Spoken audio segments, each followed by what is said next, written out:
RPF কনস্টেবলে আসা railway সিরিজের 14 নম্বর question বলা হয়েছে একটি বইয়ের ধার্য মূল্য 3800 টাকা, একজন বই বিক্রেতা 10% ছাড় দেয়।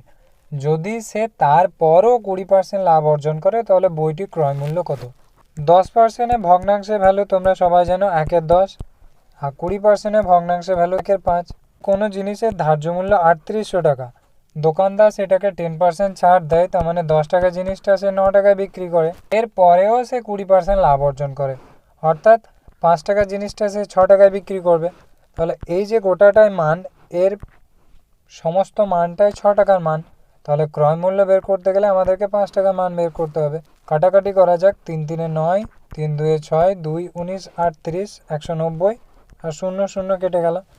তাহলে 190 ইন্টু 3 5 15, শূন্য তো লাস্টে আসবেই, 5 9 45, শূন্য এর আগে একটা 5 আসবে। Option C is the correct answer.